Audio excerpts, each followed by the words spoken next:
안녕하세요. 워키토키 위드미입니다. 이번 영상에서는 배우 박정민 님이 매개가 되어 읽은 4권의 책 이야기를 하려고 합니다. 배우 박정민 님 아시죠? 청룡에서 매력이 확 드러나면서 반하신 분들이 많은데 그 중 하나가 저입니다. 유튜브 영상에 알고리즘 타고 온통 박정민 님 영상만 나오더라고요. 그렇게 보게 된 영상으로 알게 된 박정민 님 연관 책 4권을 읽었습니다.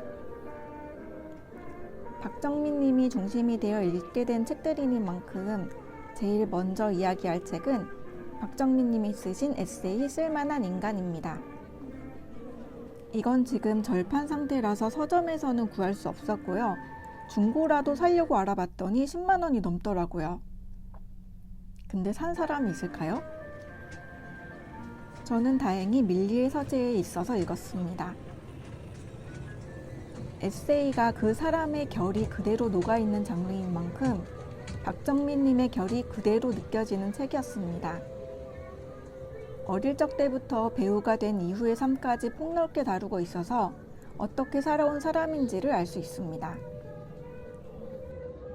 자신의 꿈과 고민들, 어려움과 상처도 담겨 있는데 삶에 좀 무거울 수 있는 주제에서도 특유의 유머를 사용해서 심각해지지 않게 그 상황과 마음을 읽을 수 있도록 조절해주는 매력이 아주 큰 에세이였습니다. 저는 박정민 배우가 청룡에서 보여준 그 멋있음도 좋지만 이런 생각과 감성을 지닌 사람이라서 진짜 좋습니다. 그리고 두 번째 읽은 책은 첫여름 완주라는 책입니다. 박정민 님이 출판사를 하신다는 거는 이제 다들 아실 거예요. 이 책은 2025년도에 출판한 책입니다.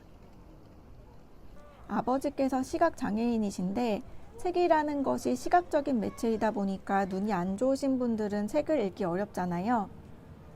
그 점에서 착안하여 시각장애인을 위한 책을 만들자는 생각을 하고 만들게 된 책이라고 합니다. 줄거리를 짧게 말씀드려 볼게요. 주인공 이름은 손열매이고 고수미라는 룸메이트와 서울에서 살고 있습니다. 손열매의 직업은 성우였는데 알 수 없는 이유로 목소리가 나오지 않게 됩니다. 그렇게 성우 일을 못하고 있는 와중에 엎친 데 덮친 격으로 룸메이트 고수미가 투자 손실을 겪더니 잠적을 해버립니다. 목소리 문제로 정신적인 문제를 겪고 방세며 생활비며 금전적인 어려움까지 겹치면서 완전히 궁지에 몰리게 된 열매는 고수미의 본가로 가봐야겠다는 생각을 합니다. 고수미의 엄마가 혹시 고수미가 어디 있는지 알고 있을 수도 있고 그렇지 않더라도 얘기만 잘 된다면 같이 부담하기로 했던 방세를 일부라도 받을 수 있지 않을까 하는 마음에서였습니다. 그렇게 열매는 살던 집을 정리하고 지푸라기라도 잡는 심정으로 고수미의 본가가 있는 완주로 갑니다. 완주는 아주 작은 시골이에요. 고수미의 엄마는 장의사 일도 하고 매점도 운영하고 있었는데 딸이 어디 있는지는 모르지만 여기서 매점 아르바이트 하면서 돈 벌어가라며 붙잡습니다.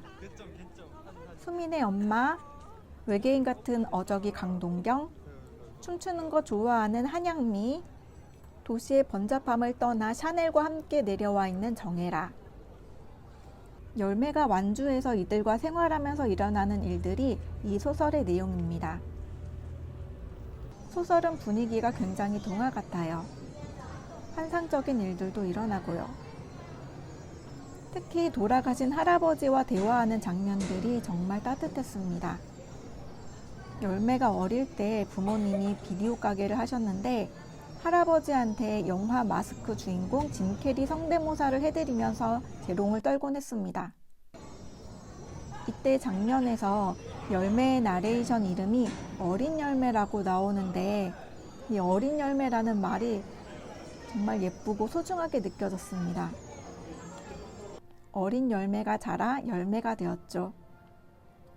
어린 열매든 큰 열매든 열매는 나무에게 사랑받는 존재입니다. 뿌리, 줄기, 잎사귀까지 열매를 향해 있습니다.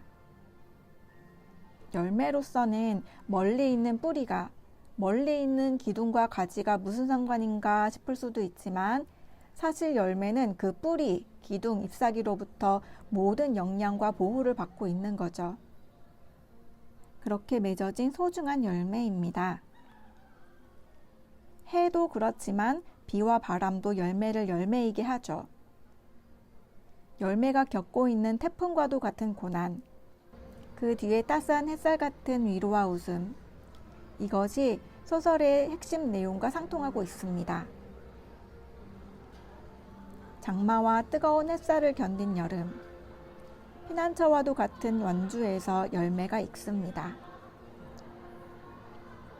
완주라는 말도 이중적인 의미로 쓴 거겠죠? 지역 이름이기도 하지만 인생의 어떤 한 챕터를 잘 마쳤다는 의미이기도 할 것입니다. 이 책은 본적을 오디오북에 두고 있죠. 오디오북에서 할아버지를 최양락 배우님이 맡았다는데 실제로 들으면 너무 재밌을 것 같습니다. 게다가 회상 장면에서 라디오 진행하는 신해철이 등장하는데 이건 박정민 배우님이 연기했다고 합니다. 근데 제가 듣는 소설 버전의 책을 읽고 나서 한 사실인데 읽는 소설 버전의 책이 최근에 출간되었더라고요. 어떻게 다른가 인터넷으로 미리 보기로 봤는데 이것도 너무 좋았어요. 텍스트로서만 전할 수 있는 서술들이 덧붙여지면서 확실히 듣는 버전과의 차별성이 있었습니다. 세 번째로 읽은 책은 성혜나 작가의 혼모노입니다. 박정민 배우님이 추천사로 엄청난 입소문을 탄 책입니다. 물론 소설 자체도 탄탄하고요. 근데 너무 기대가 컸던 탓일까요? 저는 그렇게 막 재밌게 읽지는 못했습니다. 이 책에는 총 7편의 단편이 실려 있는데 그 단편 중 하나가 혼모노입니다. 책 제목으로 내세워진 만큼 제일 먼저 혼모노를 읽었는데 어쩌면 그게 이 책의 호감도를 낮춘 건 아닐까 하는 생각도 듭니다. 혼모노의 줄거리를 짧게 말씀드리자면 주인공 문수무당은 주인공이 무당인데 문수무당인데 인간 문화재가 될 가능성이 있는 경력이 오래되고 용한 무당입니다. 근데 어느 날 갓 신내림을 받은 무당이 앞집으로 이사 옵니다. 그 동네가 쟁쟁한 무당들이 많이 모여 있는 곳인데 이렇게 기가 센 곳에 신내기가 들어오기란 그리고 견디는 것은 결코 쉽지 않은 일이라 주인공은 이 신내기가 얼마나 버티나 보자 하는 심정으로 지켜봅니다. 그런데 주인공이 신내림 받아 극진히 모셔왔던 할머니가 이 신내기에게 갔다는 것을 알게 됩니다. 신이 떠나자 무당으로서의 영험한 능력이 사라지고 그런 주인공을 신내기가 조롱합니다.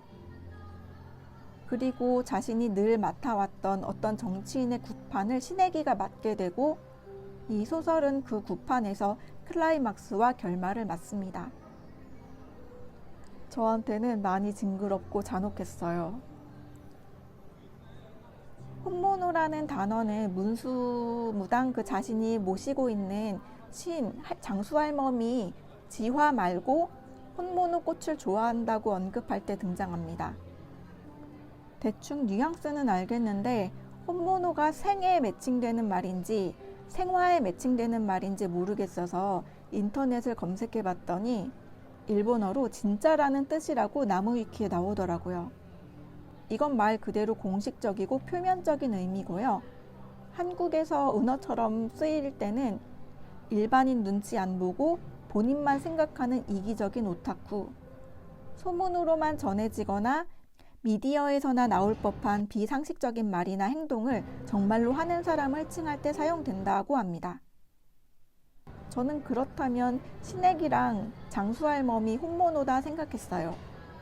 하지만 진짜라는 뜻으로 소설을 놓고 보면은 누가 혼모노인지 고민하게 됩니다. 무당이 뭔지 모르면서 영험한 할머니 신덕에 능력 있는 무당의 모습을 사는 신내기. 오랜 시간 무당으로 살면서 신이 떠났음에도 인생이 만들어낸 무당의 삶을 사는 문수무당. 이 둘 중에 말이죠. 혼모노 말고 나머지 소설들에서도 진짜와 가짜에 대해서 생각해 보도록 하는 내용들이 많았습니다. 책 표지도 보면 사과가 딱 갈라져서 두 개로 나오잖아요. 두 가지로. 진짜 같은 가짜와 가짜 같은 진짜를 우리는 어떻게 구별하고 알 수 있을까요? 진짜와 가짜. 어쩌면 구별할 수 있고 없고를 고민하는 것은 고사하고 구별하려는 노력조차 하지 않는 게 더 문제일 수도 있겠죠. 제 취향은 아니었지만 이 책을 좋아하는 분들은 왜 좋아하는지는 알 것 같았습니다. 마지막, 박정민 세트 마지막 책은 박정민 님이 인생책이라고 했던 죽은 왕녀를 위한 파바느입니다.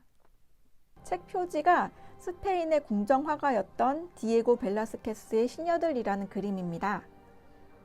이게 책의 구판 표지입니다. 신판에서는 표지가 다릅니다.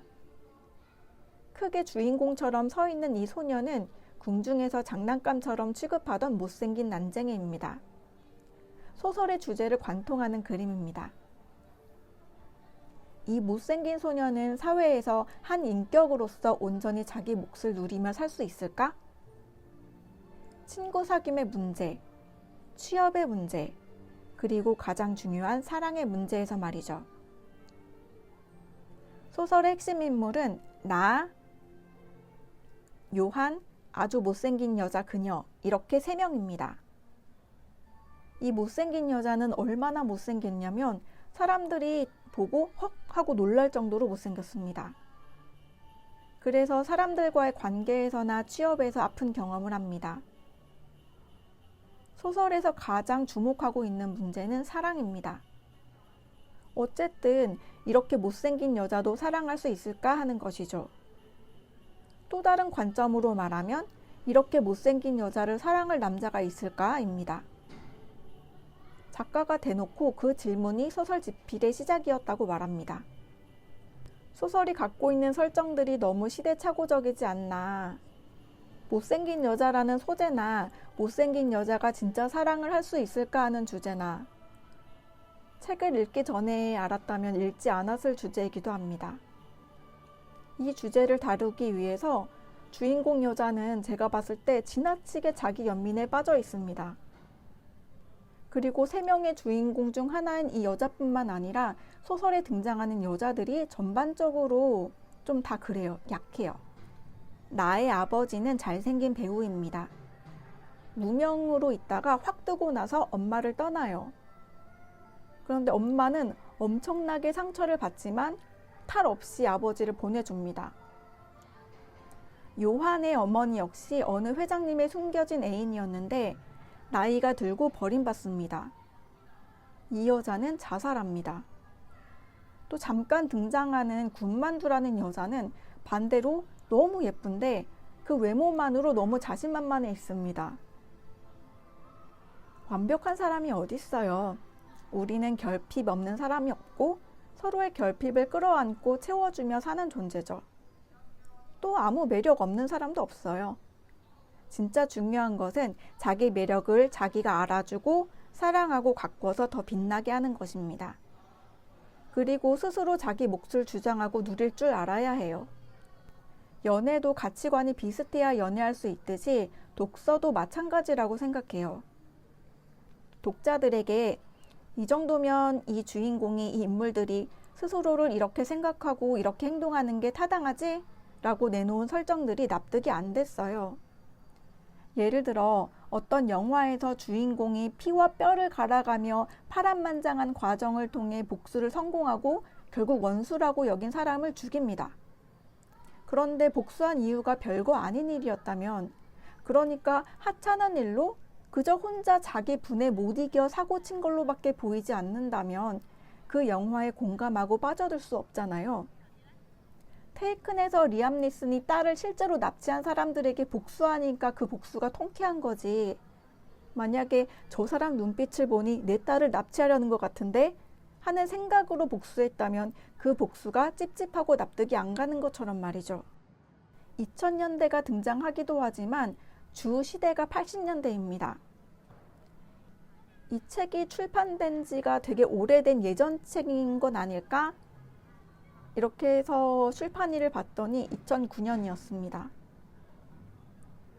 제가 소설에 대한 감정이 이렇다 보니 결말 부분에 나오는 엄청난 반전에도 시큰둥하고 딴지를 걸게 되더라고요. 이 소설이 껄끄러운 것은 소설의 형식도 한몫합니다. 이렇게 문장을 안 끝내고 다음 문단에 이었습니다. 무슨 생각해봐야 하는 그런 중요한 문장도 아닌데 대부분의 문단이 이렇습니다. 그렇다고 소설이 재미없는 소설은 아닙니다. 그냥 못생긴 여자라는 그 설정만 빼면, 그런 여자가 진정한 사랑을 할 수 있을까라는 주제만 빼면 스토리 자체는 재밌어요. 그래서 개정판에서 표지가 바뀐 게 적절하지 않은가 하는 생각도 합니다.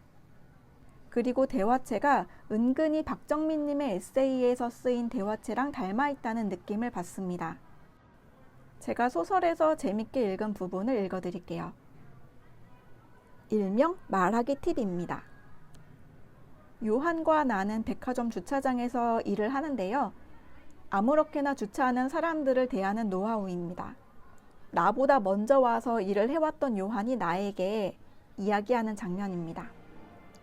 요한을 통해 자질구레한 일의 노하우를 배울 수도 있었다. 통로나 코너에 차 세우는 놈들 있지? 절대로 여기 대시면 안 됩니다. 라고 얘기하지 마. 고객님, 이 자리에 대시면 차를 빼실 때 굉장히 불편하실지 모릅니다. 대시면 빼실 때 불편하실지 무조건 실을 넣어주면서 제가 좋은 자리로 특별히 안내해드리겠습니다. 라고 하는 거야. 그런 인간들은 오로지 자기 이익만 생각하거든. 그래도 차를 안 뺀다. 손님, 이 자리는 코너가 좁아 다른 차가 긁고 지나갈 수도 있습니다. 라고 해. 자기가 손해보는 건 죽어도 못 참는 인간들이니까. 그래도 안 뺀다? 손님, 이곳은 일반 고객들이 되는 곳입니다. 저쪽 VIP 코너로 모시겠습니다. 라고 하는 거야. 무식한 인간일수록 명예에 약한 거니까. 꽤나 드물지만 그래도 안 뺀다? 때리지 말고 날 불러. 알았지? 그리고 이게 사랑을 다룬 소설인 만큼 사랑에 대해 쓴 부분도 읽어드릴게요.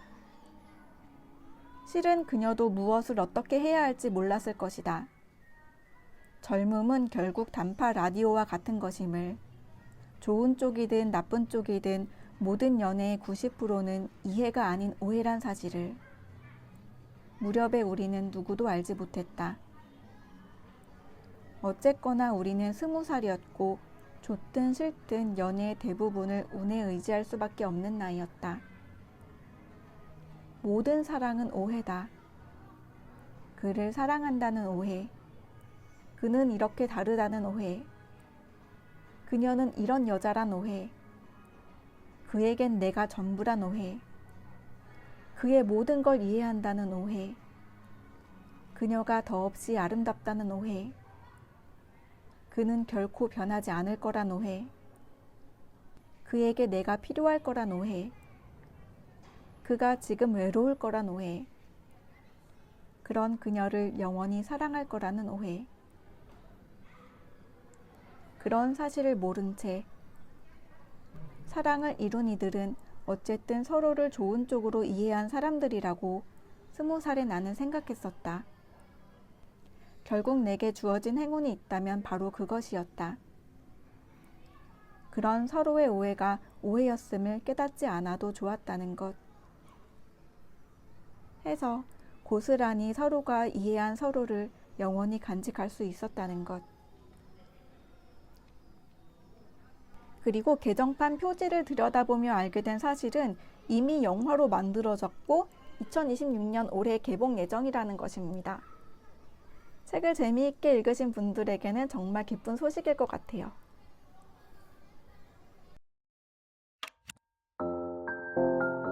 지금까지 제 영상 중 제일 긴 영상이 된 것 같은데요. 여러분도 아시겠지만 감상에는 자신의 취향이나 가치관이 적극 반영되기 마련이잖아요. 저는 이렇게 읽었지만 완전히 색다른 관점에서 읽으신 분들도 계실 거예요. 그런 분들의 이야기도 궁금해요. 이번 영상은 여기까지.